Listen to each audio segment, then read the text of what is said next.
Mythbusters 2 is back. 1. A dynamic duo, a state-of-the-art desert HQ, Come here. and an explosive menu About to get noisy.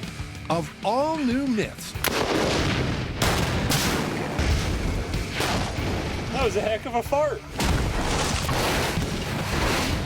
On the search, New York product designer John Long, I can't wait to get out there and just... Texan biologist and master builder Brian Loudon, Let the science begin. Yeah! and his best friend Bo, proved in a trial by myth We are good to go. they had what it takes to test tall tales. Please welcome the next generation of Mythbusters! And so begins the next chapter. Brian and John kick off with an airbag disaster. Speed, 26 miles per hour. This myth is about whether or not having your feet on the dashboard turns a collision, bam, into something lethal. That was perfect. And Selfie stick. a rocket-powered sword. We're testing if a weapon can slice through a villain's neck. Now that's an art. With such force and precision, welcome to the danger zone. As his head stays on his shoulders and doesn't move. Flames everywhere!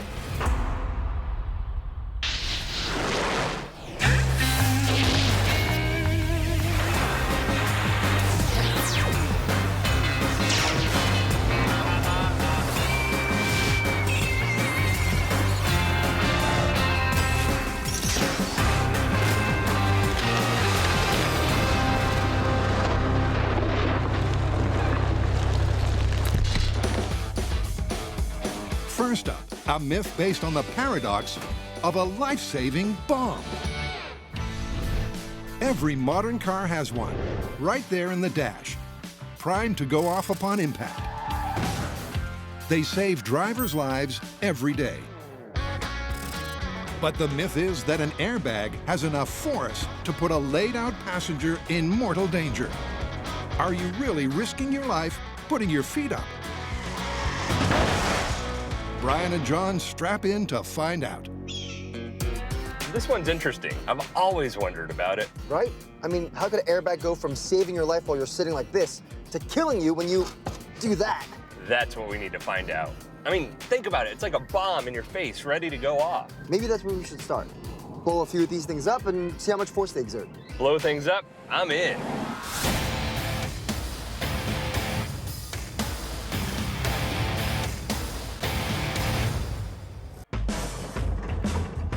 I love this machine.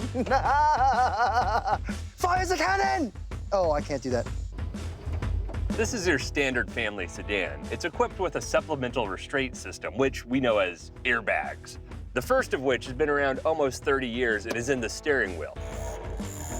Ta-da! You're nicely positioned in front of it, holding on, sitting upright. It deploys, gives you kind of a pillow to cushion yourself. I never get tired of wiring up explosives. The second one, here in the dashboard. That's been around for 20 years and has a few more challenges. The reason is you have this big open area. When this guy deploys, it has a lot more room to fill. It's got to do more work, which means more power to restrain that passenger. So, first up, the guys will ignite an airbag or two and measure how much force they exert. Driver's side airbag test in 3, 2, 1. That's not bad. Would you want to rest your face on this? That was the driver's side airbag. Think it's like you burn the bag of popcorn. Yeah. It was the smaller of our two airbags, but as soon as we touched those leads, whoosh, instant pillow. Ta-da! Cue test number 2. All right. Passenger side airbag test in 3, 2, 1. That one had a bit more of a kick to it. Oh, wow. and like whips open. It goes. It's almost like a ballet, though. So many choreographed parts all at the same time, in an instant to the eye. The passenger side airbag went from 0 feet per second to 102 feet per second in 0.036 of a second. That means that that passenger side airbag deploys with 88 G's worth of force.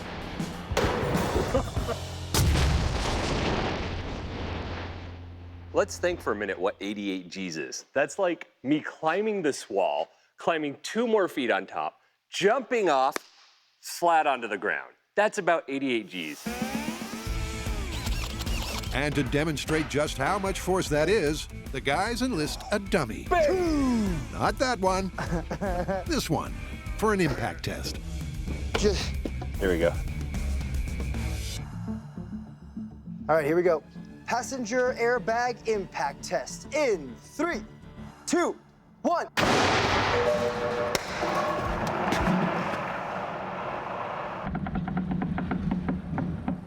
All right. Yes. That was pretty good.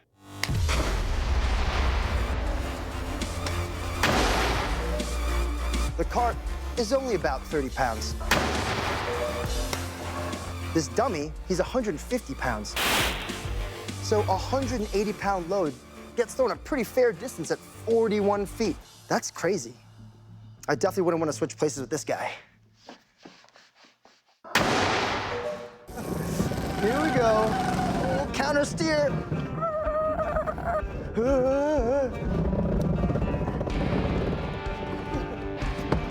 Hello, ladies. I looked at it. Hi, Bo. Oh, I was talking to you. Oh, hi, Bo. This is our test vehicle. It's slightly modified for TV purposes. Wait, I got it. But it has all the parts we need. It's got the seat, the dash, with the airbag in it. A quick Mythbusters custom sunroof is gonna let our high speed get a great view inside here. Ah, good old cardboard cars. Fantastic. This is what we're gonna use for our first feet on the dashboard test.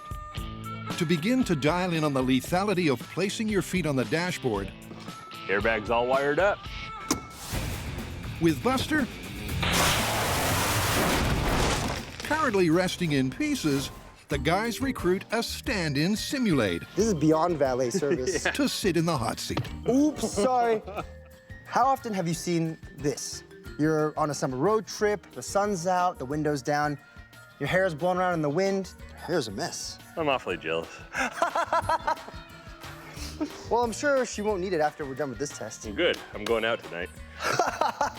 And your legs get kind of cramped, so you put them up on the dash. But what happens if you get into a low-speed fender bender, like 20, 30 miles an hour, and the airbag deploys? Let's go crash the car. Oh, let's. Their preliminary test setup is ready to roll. The airbag is remote control rigged to respond as if it's in a low-speed impact. And the car set up for the cameras to get a good view. I think we're about to see some extreme yoga. Like, feet on top of dashboard in 3, 2, 1. Oh. Oh.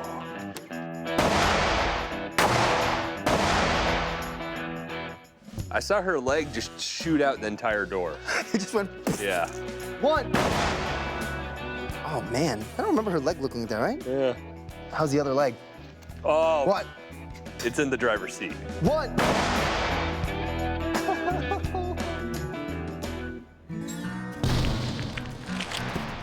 Oh my gosh. Oh, watching it in reverse, it's like the party horns, but it's a foot that comes out. That's nasty. That's a significant amount of force, and it's clear there's something to this myth. The question is, would it be deadly? But first, cue myth number 2. What'd I miss? Dude, there's a vampire in the house, and the guy's hiding in the bathroom with a sword. Oh! He just cut clean through that dude, and his head didn't move an inch. Wait for it. And head on the ground. That's awesome. But do you think that could actually happen in real life? You know, like cut a bad guy in half, but doesn't move an inch, so he just flops in two? There's only one way to find out. We have got to test this.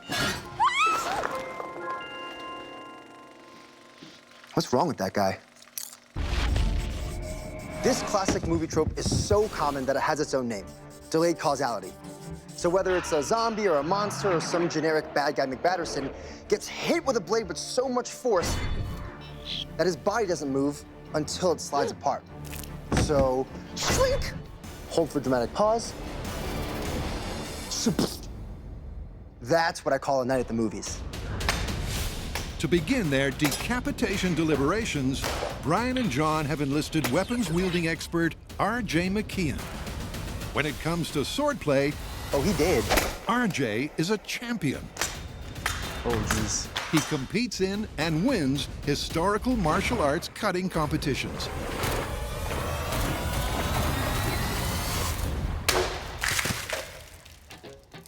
We're gonna start with your sword all the way over your head. All right. And to help test this Hollywood tall tale, he has 3 key takeaways. You're gonna need proper extension of the arms, you're gonna need speed, and you're gonna need edge alignment. It takes a while and a few cameras. Did I get you? Are you okay? Ooh! This is almost perfect. But before long, Pretty good. A little tiny bit of wobble. RJ's instruction has Brian All right, what's next? and John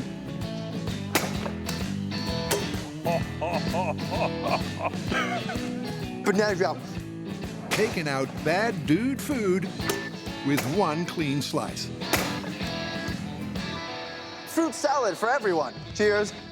Can't even taste the sword. It's literally the fruits of our labor. All right, we got the technique down. We know how to swing the sword. The question is, what characteristics are best for this myth? How do things like weight and shape come into play? With lunch sliced and diced, Brian uses his newfound fruit-killing skills Remember, release the sword at the end of your swing. Just let it go. Gross semester in 3, 2, 1. to find the perfect blade The Dadao 1. for a single-cut Katana. decapitation. The longest messer. Oh. Longsword.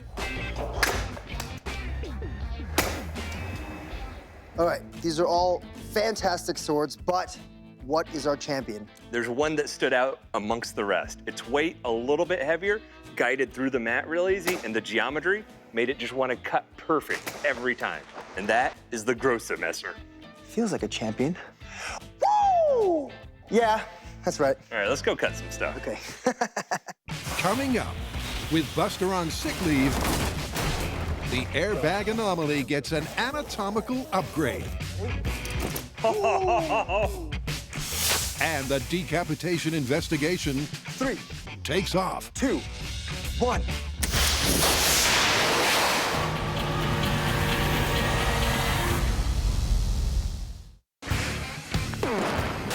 To continue the rich, varied, and explosive 15-year myth-busting legacy, Brian and John competed and earned their place on The Search. It's explosions, it's Mythbusters, it's beautiful. And I want it to last forever. From a sideways ejection seat to a medieval junkyard catapult and even duct tape boat shoes. He's really doing it. They displayed the design and build skills, the energy, enthusiasm, and leadership to beat 8 other hopefuls Brian, John, and prove they had what it takes. And so, the new chapter has begun with a car crash catastrophe and delayed decapitation. We're testing the movie trope about delayed causality. That's if a weapon can slice through a villain's neck with such force that his head stays on his shoulders until it slides apart. For the swing, it's all about 2 things, force and contact area. Because pressure is force divided by area. Imagine getting slapped in the face by a hand. Ugh. The area in your hand's rather large, so the pressure's not that much. But you turn the hand into a blade and apply the same amount of force, well, then the pressure increases dramatically because the contact area is much smaller. So the smaller the contact area, the better and more effective the cut is. Their blade is sharp. The contact area is as small as possible, We have our weapon, Selfie stick. meaning the only variable is the force of the swing. and now it's all about speed. Half-speed sword test in 3, 2, 1. It was a good cut, man. But it pushed it a lot to the side. Yeah. The more time my blade spends in contact with the zombie's neck, there'll be more movement. So we want the blade to pass through the zombie faster, which means less movement. In translation, we need more speed. You ready for the full speed, John? Oh yeah. Here we go. Full speed test in 3, 2, 1.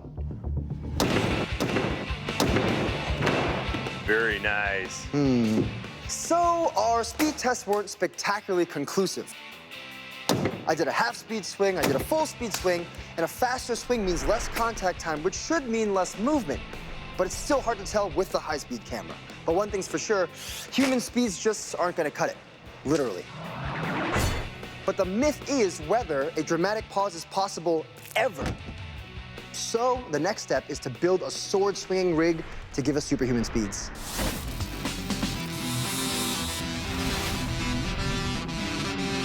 Back at Car Crash Central, Oh. Brian and John have discovered that a passenger with their feet on top of the dash is in danger. Everything's okay. Oh, got her. But is it, as the myth would suggest, You got it? mortal danger? Before they look at lethality in a road test, It's a shame regular medicine isn't this easy. Right? they're doing a quick reset. Last airbag deployment was a fair amount of destruction. Good as new. Legs went flying everywhere. But this time, I expect those legs, their projectiles straight to the face. Yep, Brian thinks having your feet flat against the dash would jettison your knees into your face, Just meaning it's the most likely position to cause a fatality. damn it. Do we have any grip tape? Ready? Your Mythbusters manicure service. We get rid of your corns and then put you in a car and set up the airbag. Surprised more people don't call. Beautiful. There we go. Okay. Whew. Test 2 with feet against the dash in 3, 2, 1. Once again, it's carnage in the half car. Look at this. Oh.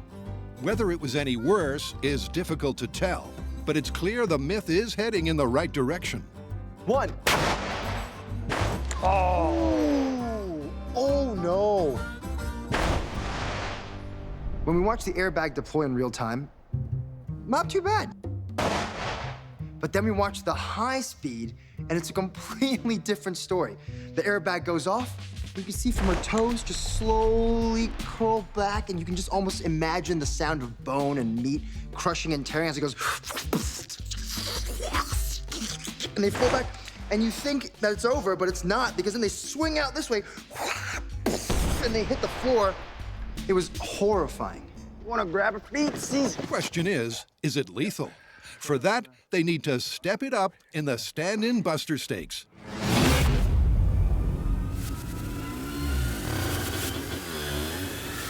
Meet Boomer.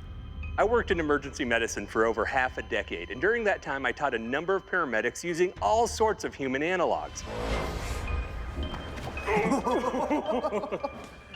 Okay.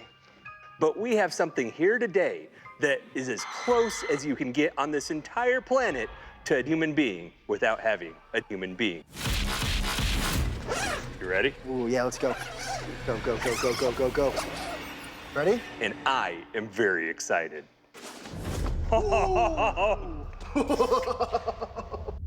This is a Cindaver, a synthetic human cadaver. Here you go, sir. Dude, can't believe we can actually give it infections from touching with our bare hands. And what makes it so accurate is that every fiber of muscle, give the biceps a squeeze. You can feel all the little like individual layered muscles on top of one another. Every bone, oh, you can feel the skull. Every artery and vein inside a human being. Some Frankenstein style. High five. Is in this fake cadaver. Look at this. Look at the tongue. I mean, in terms of human inorganic analogs, this is as good as money can buy.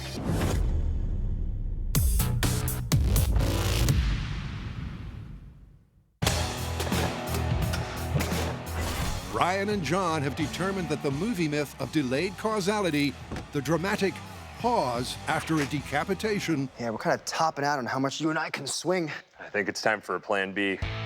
requires a sword swing of superhuman speed. Looks like I gotta torture someone. It's a Tuesday. When it comes to building pneumatically powered pistons, Brian has history. All that pressure from the tank is going to take that projectile and the door right off the car. On the search, his ejection seat established his myth-busting credentials. So, when it comes to your everyday, 3, 2, 1. That'll work. not dangerous at all, So when this goes, it'll go, wha-pa! air cannon-powered sword, he's your man. All right, who wants an explanation? What makes a sword cut efficiently is a push and a draw. The draw is actually the action of when you pull that sword back. It has to be a 1-to-1 ratio for an effective cut. So that's why I can't just build a rig where it goes, boop. I need to build a rig that goes, ooh. Brian's piston will be attached to the bottom of this, so when it fires, it'll give us that perfect slicing motion. On the search, John proved his mettle with medieval metal weaponry, You can almost taste the cabbage. winning MVP for his junkyard crossbow. Congrats so much. Thank you. So when it comes to assembling the sword arm and air-powered muscle, John and Brian are the Mean Machine Dream Team. Go. Yeah, that's horrifying. It rides well. Horrifying. Horrifying. We didn't even put anything in. I'm scared already. All right, let's try one more time. It's giving me the death giggles. What have we done? Let's go hook this thing up, man. Yeah.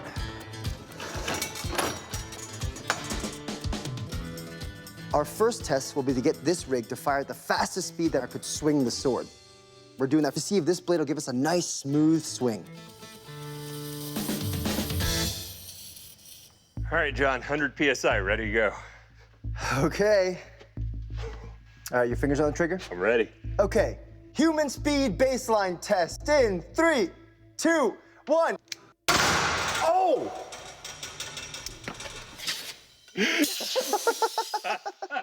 Well, firstly, yes. Secondly, it is just as horrifying as I thought it would be. I love it, man. 1.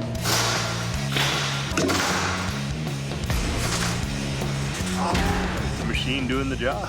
I'm gonna cry about it. It's so beautiful. That is our speed. That's what we needed.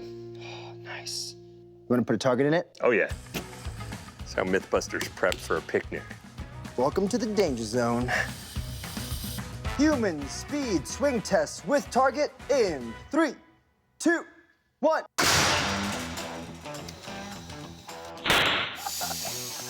You saw the top of that watermelon do a cartwheel, right?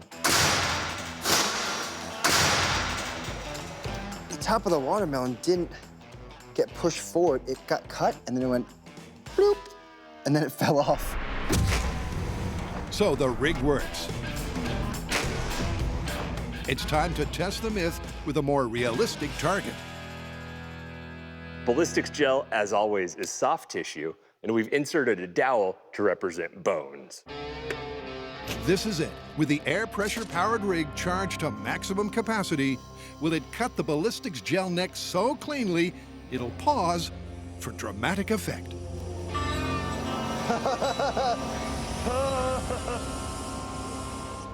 All right. Perfect.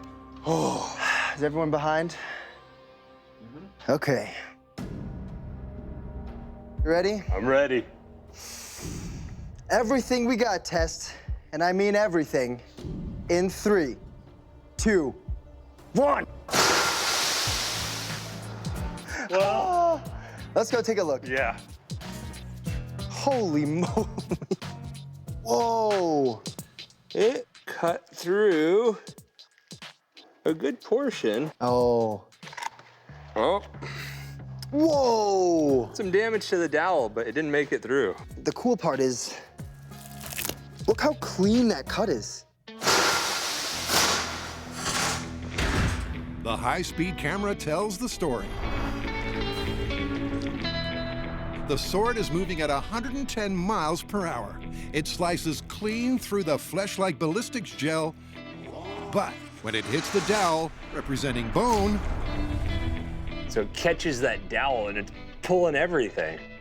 Yeah, it's beautifully gruesome. It hits it so hard that it racks the whole... Standing on, man. But all the way up until that point, it's a completely smooth cut.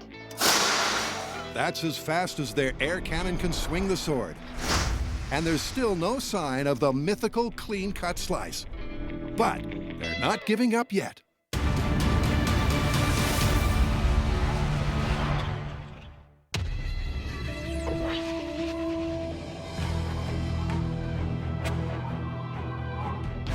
You know, it's really hard to find a place to crash cars safely, but we've hit the jackpot here at Mountain Valley Airport in the high deserts of Southern California.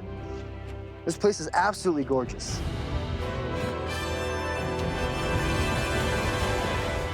Come on, girl. To find out if putting your feet up on the dash puts you in mortal danger from an airbag deployment, Brian and John have to set up a driverless car crash. That'll do. Yeah. Step 1 is a tow rig pulley system.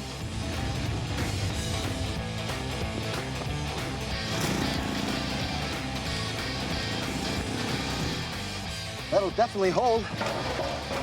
Got it, guys. Step 2, the crashee. Step 3, the crasher. Slow.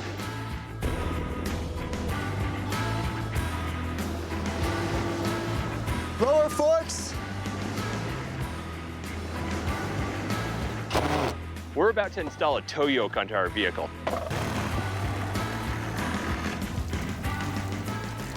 Oops. Wiper fluid. That's 2 arms welded out from the inside of the control arms with a cross beam, tow wire connected in the middle. Whoop. Oh, it makes its own noise. That way, if our car begins to deviate, the force on that tow beam will pull it right into our target. This is 400 feet of steel cable that we'll be using to pull our crash vehicle into that crash barrier. Now we just gotta roll it out. This is some kind of like curling. We're like an Olympic. We're gonna be Olympic level cable despoolers. What you doing, Bo? Here we go. Oh, well, this is great. Go, go. With a little help from their four-legged friend, the cable is laid and the pulley system rigged. I am the thing that eats breakfast sandwiches. Both cars are in place. Good to go. Cue Boomer, the spookily accurate human analog. Oh, okay. Let's get our seatbelt on and we'll slide her in. Yeah.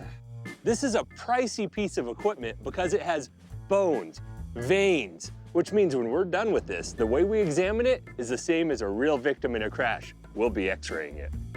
Today, we're lucky enough to have x-ray tech Mike Carney, as well as orthopedic surgeon Devin Jeffco. They're gonna give the Cindavers an exam, shoot a couple of x-rays, and give us the results. Last minute beautying. Oh, yeah. Perfect. Go. Our first test with the Cindaver, feet up on the dash. What do I think's gonna happen? It's a weekend at Bernie's kind of situation. I think her legs are in big trouble, and I think her face is in trouble. Bam! Foot to the face. But will it be lethal? This is it. We're about to have some fun. All right, John, tow vehicle set to go. Will the simple act of placing your feet on the dash turn a low-speed fender bender into a life-ending bang? Okay, Brian, test 1. Feet on dash in 3, 2, 1. 5 miles per hour. Tow rig looks good so far. Oh, wait, is it veering off? 12 miles per hour. 26 miles per hour.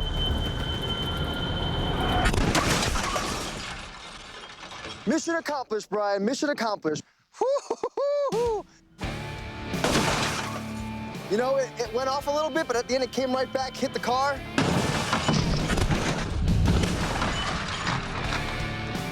Perfect deployment. So the yoke worked? Yeah, the wheel worked pretty well. Oh, heck yeah, man. Wait. I took a sneak peek.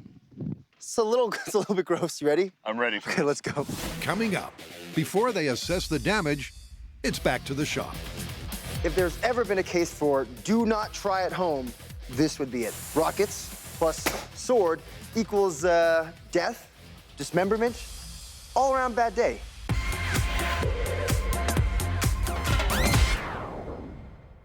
One. Brian and John are testing the well-worn movie myth that after a generic bad guy is decapitated, there's a dramatic pause. The problem we're having right now is speed. We need much more of it. That cut has to happen so fast that we're building a rocket sword. It's going to be exactly as ridiculous and dangerous as it sounds. A medieval rocket-powered sword Oh, yeah. Ta-da. designed to decapitate. The key to getting maximum speed out of our rocket sled is reducing the weight so the rockets don't have to push a heavy load across the 50 feet of our track. So that's why I'm making the rig as minimal as possible, making it out of aluminum, which is really light and strong. Yeah, that'll work. In addition to setting up the track along which the rocket blade will run, All right, rocket force test in 3. Brian's 2, doing some rocket science.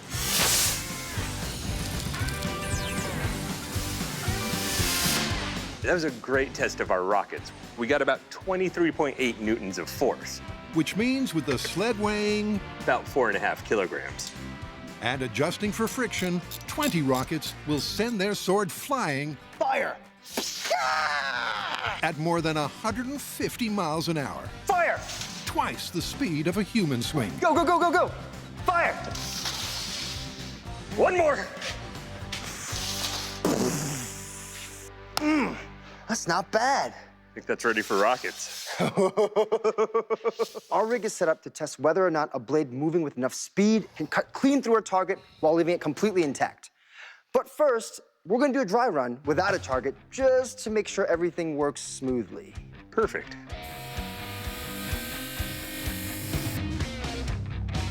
For this dry run test, we're looking for 3 things. Are our tracks aligned? Are we getting the forces we need from the rockets? And what is the optimum position for our target? Eyes and ears and hats on. So cool. Ooh, I'm nervous. So here we go. Rocket sled dry test in 3, 2, 1.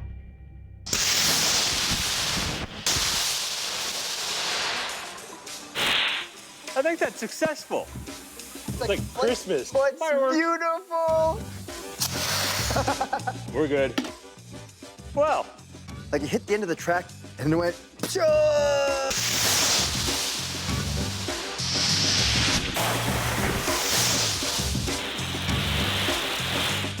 The rocket sled performed exactly how we wanted to.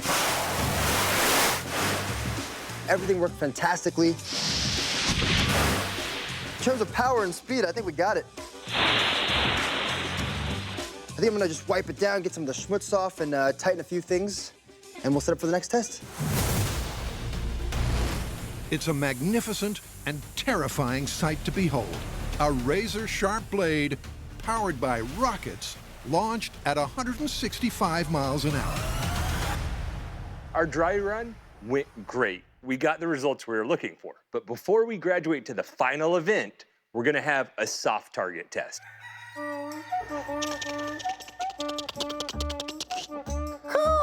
Okay, just stay here, and I will be right back.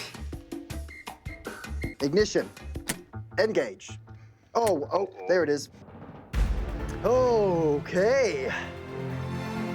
I will count you down, bro. Oh, I can't wait to fire the chicken. Okay. Rocket blade sled at target. Just stay there, chicken, it'll be okay. In 3, 2, 1.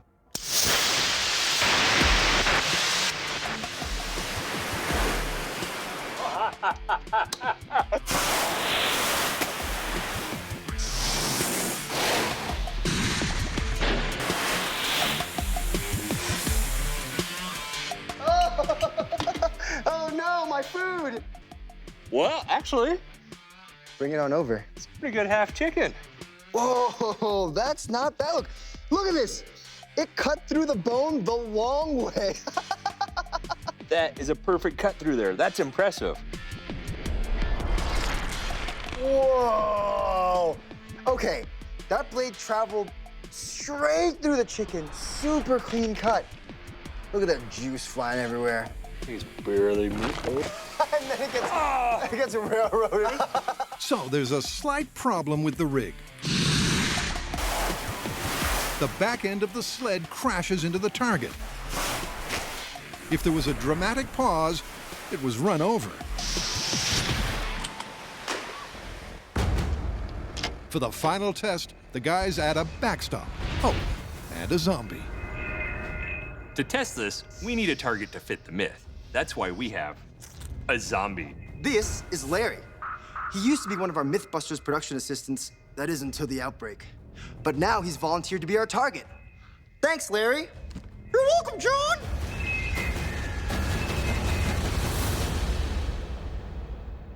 I'll turn the key, you flick the switch. Sure. Bad boys for life. Here we go.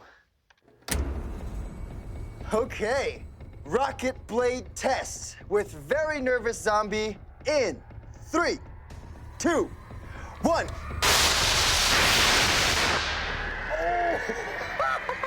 Oh.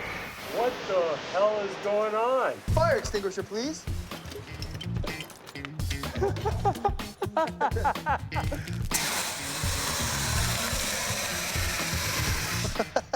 That was spectacular. Oh! You ready for this? Yeah. Oh, it chopped through skin, tissue, bone. Wait, where's the head? Where is the head, man? Oh! Woo, scared me a bit. Oh, let's look at the, oh! Look how clean this cut is. That's incredible. Like the bone and the flesh, man. Clean cut.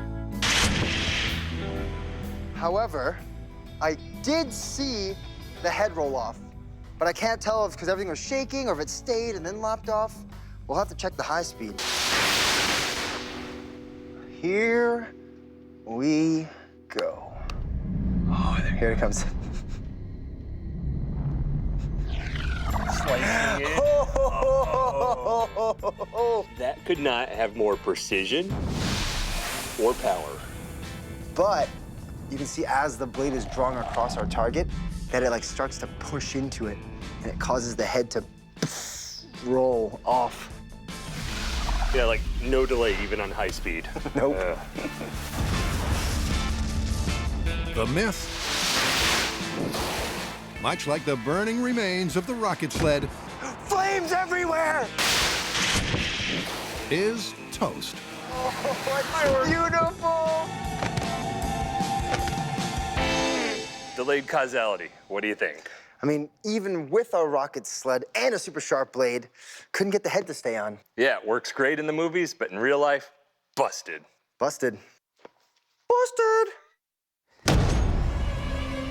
Just glad the world's safer with one less zombie.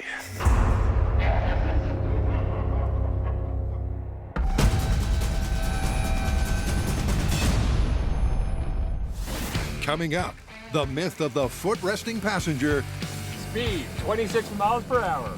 hits the end of the road.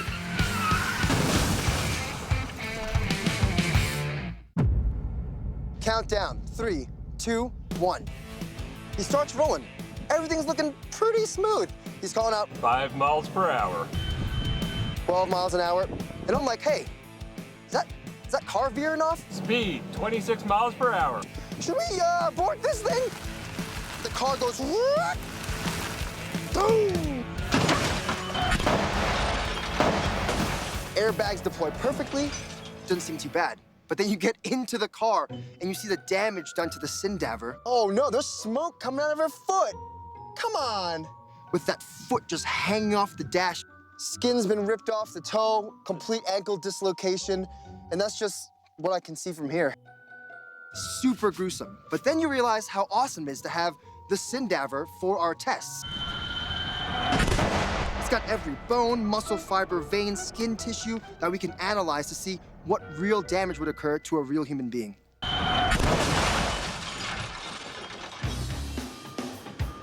But before the guys send the patient off for an X-ray,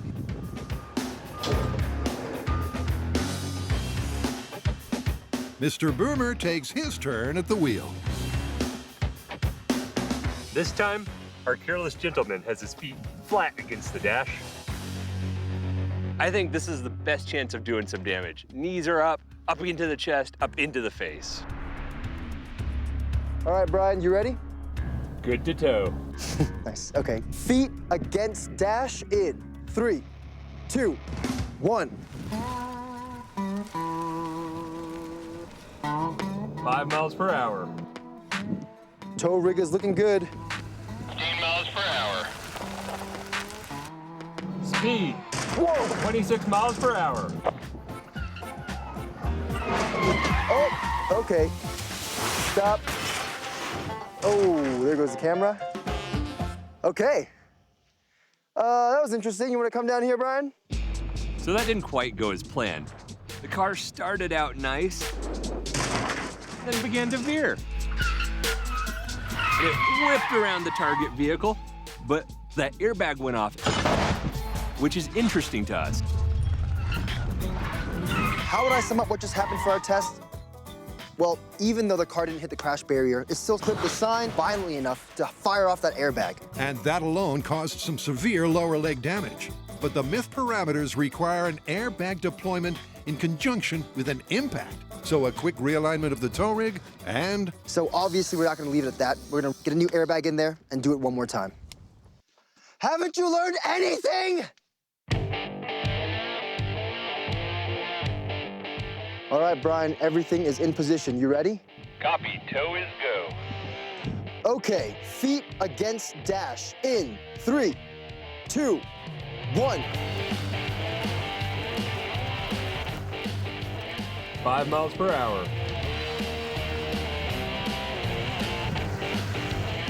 15 miles per hour. Ooh, you're flying pretty true, Brian. Speed, 26 miles per hour. That was perfect.